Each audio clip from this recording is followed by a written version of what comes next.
Hey guys, how's it going? Hope you're doing well. My name is Crown, and today I'm going to read you some very interesting stories that I hope that you're gonna love. And now, without further ado, let's go!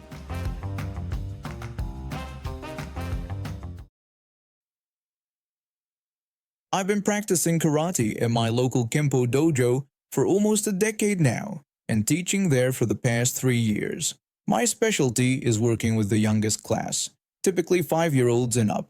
We occasionally make exceptions for kids who are just a few weeks shy of turning 5, but that's only with our head instructor's explicit approval. On this day, we had 2 new students join the class.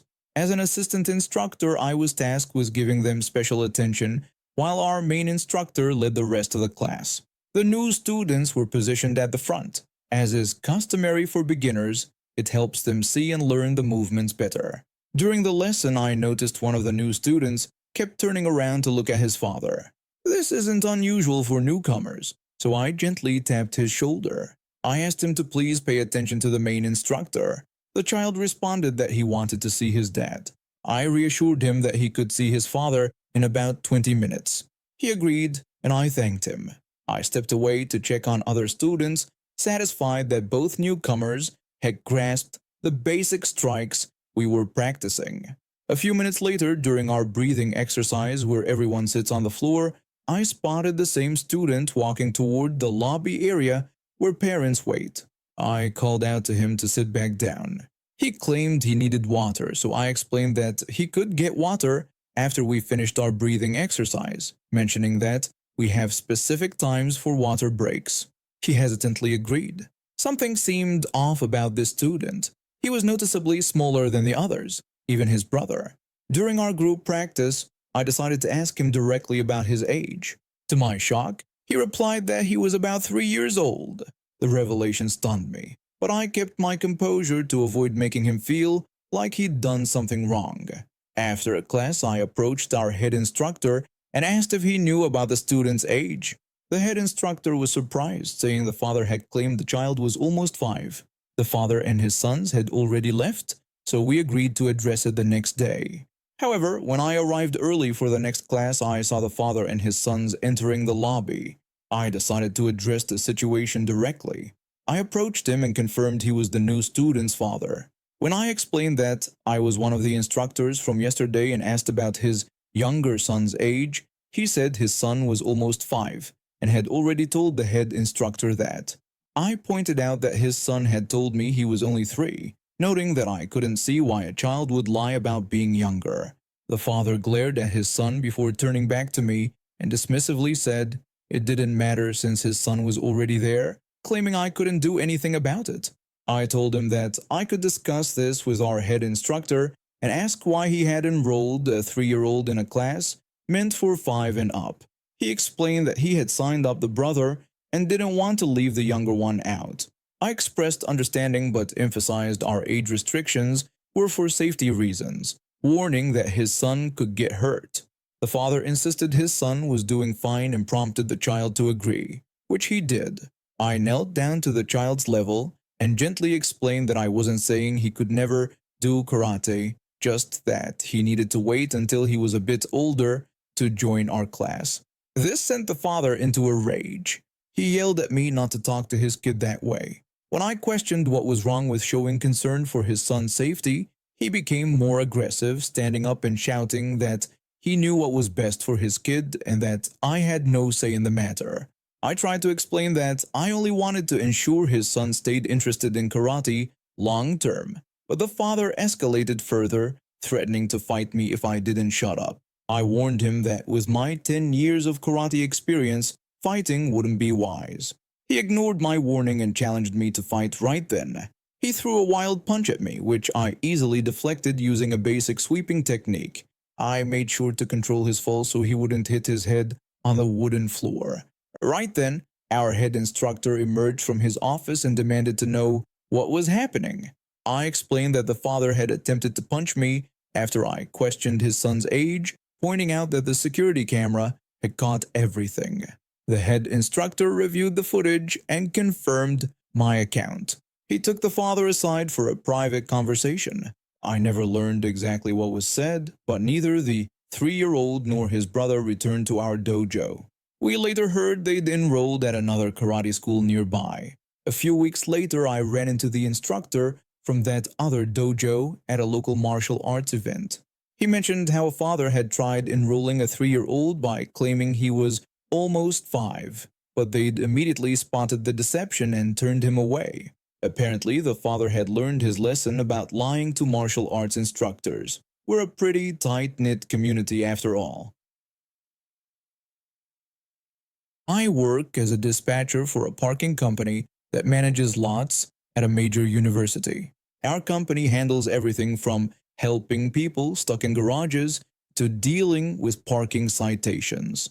One thing that makes our job interesting is that when students don't pay their parking tickets, they get put on academic hold, meaning they can't get transcripts, graduate, or even register for classes. This story began during one of my regular 311 shifts.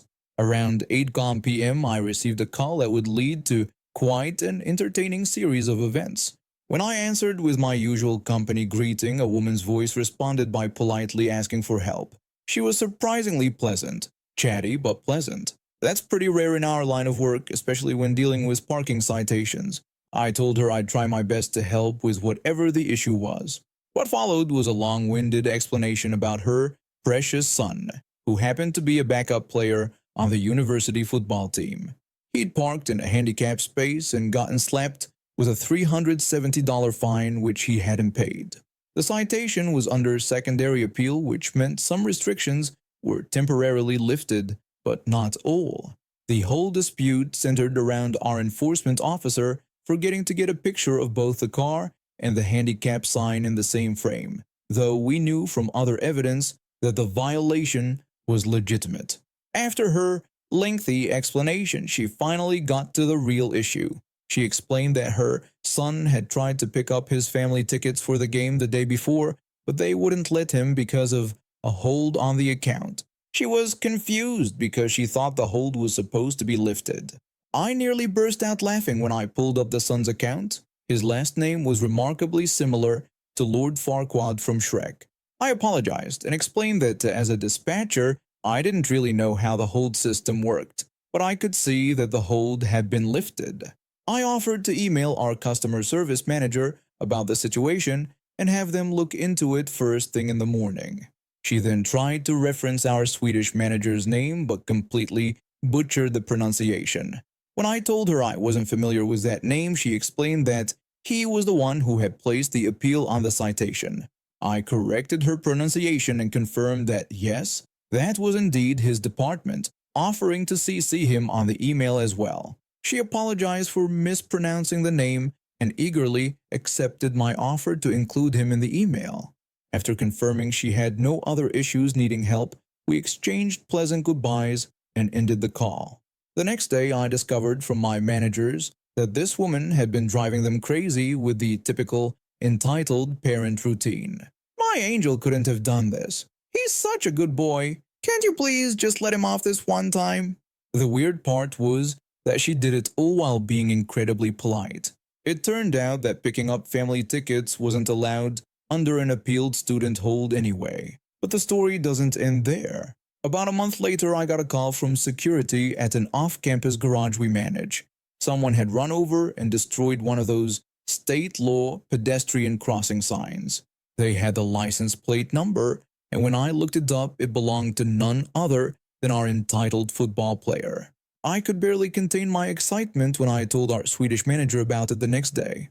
When I showed him that these signs cost anywhere from $330 and up, the total repair quote came to $500 because the sign was mounted with steel cables that had to be re-drilled and reinstalled.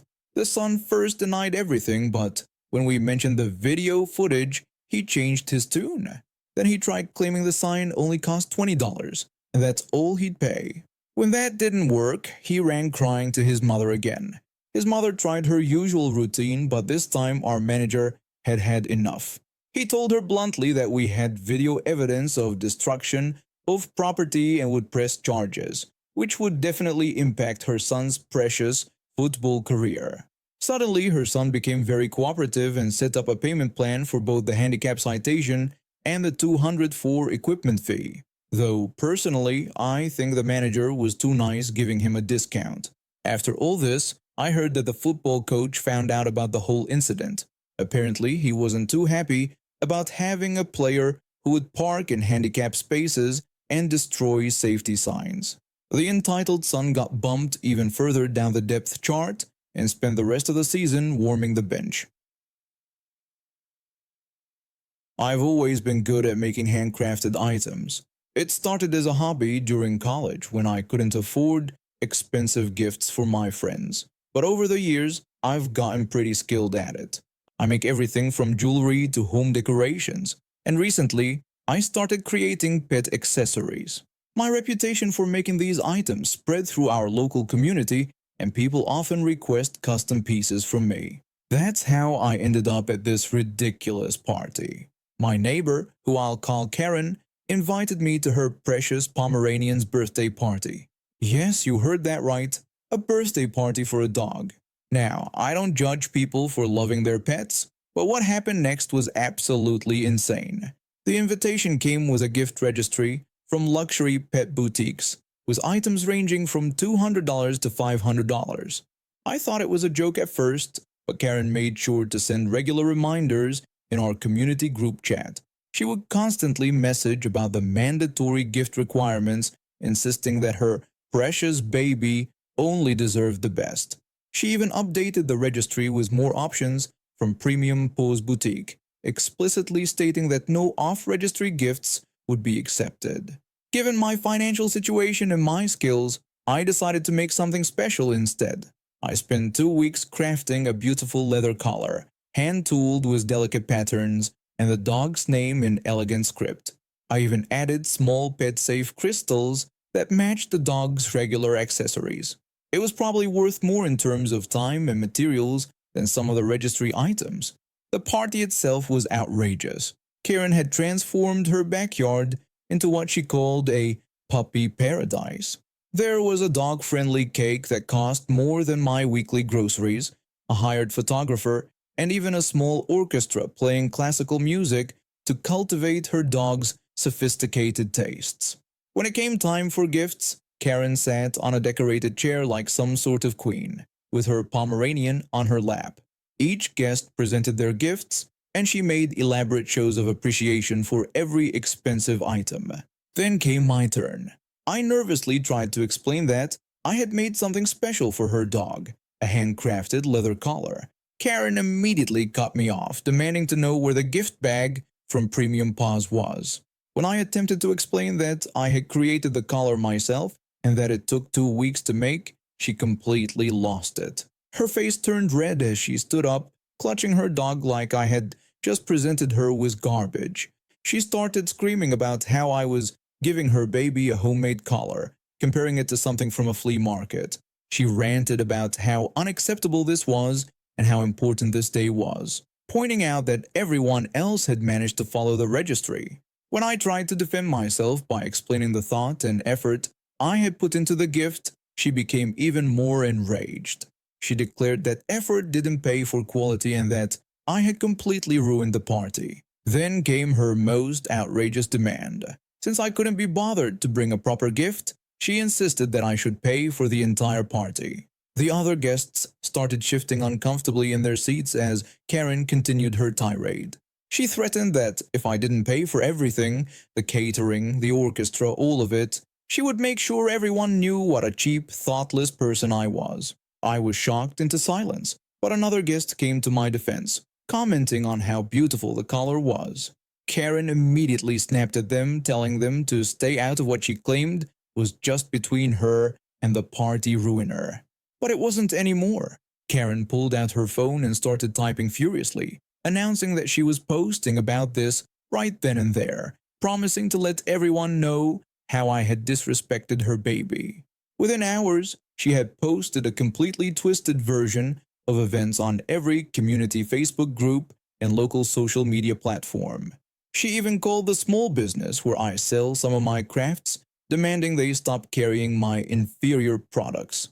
But her plan backfired. People started sharing photos of the accessories I'd made for their pets, Local business owners posted about their positive experiences with my work. The owner of Premium Paws Boutique, the very store from her registry, reached out to me about potentially carrying my line of custom pet accessories. The final blow came when someone posted a video of her meltdown at the party. Her theatrical performance, screaming about a beautifully crafted collar while classical music played in the background, became the talk of the community. Even better, the video caught her saying she'd make me pay for everything, which became very useful when she actually tried to take me to small claims court. The judge took one look at the evidence, the ridiculous gift registry, the video of her threats, the social media harassment, and dismissed her case. He even warned her about making false claims and threats. The community's response was swift. The local pet rescue organization, which Karen had been trying to join as a board member, publicly denied her application. Her social media influencer dreams for her luxury pet lifestyle brand crumbled as the video continued to circulate. Premium Paws Boutique not only started carrying my pet accessories line but featured my work in their front window display. The centerpiece? A recreated version of the collar Karen had rejected, which became their best-selling item that season. These days, Karen still lives in the neighborhood, but she's much quieter now. She had to turn off comments on all her social media accounts, and her attempts to host more extravagant pet parties have been met with polite declinations. When the for sale sign came down at the house next door, I was excited to welcome a new neighbor to our quiet suburban street. My husband Tom and I had lived here for 8 years, raising our 2 children in what we'd worked hard to make into our dream home. I remember seeing the moving trucks that Saturday, a single man probably in his mid-40s, methodically unloading boxes with a kind of mechanical precision that seemed odd at the time. I waited a week before bringing over my welcome cookies, chocolate chip, the same ones I make for every new neighbor. He seemed nice enough when he opened the door, if a bit intense. His eyes had this eager, hungry look that made me slightly uncomfortable, though I brushed it off as just the awkwardness of meeting someone new. He complimented my garden extensively, especially the hydrangeas I'd spent years cultivating. I noticed he'd already planted some of his own, the exact same variety, in the exact same arrangement as mine. The similarities didn't stop there. Over the next few weeks, I started noticing little changes in his yard. Each time I added something to my garden or rearranged my decorations, he would mirror it within days. The same wind chimes appeared on his porch. Identical garden gnomes showed up in the same positions. Even our custom-made mailbox, a wedding anniversary gift from Tom, suddenly had a twin next door. At first, I tried to rationalize it. Maybe he just had similar taste. Maybe he was new to gardening and using our yard as inspiration. But then I started noticing him watching us. He was always there, behind his curtains or puttering in his yard, his attention fixed on our family. I began keeping the blinds closed more often, started hurrying the kids inside when I'd spot him at his window. The day he approached me about the children, my blood ran cold. There was something deeply unsettling about the way he talked about them, like they were characters in a story he was trying to join. When he mentioned the play structure he'd built, an exact copy of ours, and offered to babysit every maternal instinct, I had screamed danger. I shut down the conversation immediately and rushed inside, my hands shaking as I called Tom at work. Things escalated from there. I started noticing my husband's clothes appearing on our neighbor. The same brands, the same styles, sometimes identical items. He bought the same car as ours. The kids started having nightmares about the man who watches us. We stopped letting them play in the front yard. I caught myself checking and rechecking the locks at night, jumping at every sound. The breaking point came when I was sorting through recent photos on my phone and noticed him in the background of almost every outdoor family picture, always watching, always hovering just within frame. That's when we called the police. Tom confronted him first, trying to handle it man to man. I stood on our porch, ready to call 911 if needed, and listened as our neighbor tried to explain himself. His words about wanting to be part of the family sent chills down my spine. When the police arrived, they found evidence that horrified us. Photographs of our family, detailed notes about our routines, our habits, our schedules. The restraining order brought some peace, but we still felt violated. When he finally moved away, we learned more about his story, about his wife's death, their struggles to have children, his unprocessed grief. Part of me felt sympathy for his pain, but it didn't excuse what he'd done to our family. We spent months in family therapy, working through the trauma of feeling watched, targeted, unsafe in our own home. It's been 2 years now. We've kept the house, though we considered moving. The new neighbors are a retired couple who keep to themselves. Sometimes I still catch myself scanning windows for watching eyes, or hurrying the kids inside when a car slows down on our street. The incident changed something fundamental about how we live in our home, how we view our privacy, how we interact with strangers. The hardest part wasn't the copying or even the stalking. It was the realization that our perfect family life, the very thing he coveted, had become a source of fear and anxiety for us. We'd worked so hard to build this life, and for a while, his obsession tainted it. It took time to reclaim our sense of normalcy, to enjoy our yard again, and to stop looking over our shoulders. And now we have reached the end of today's stories. Thank you for watching, and see you next time.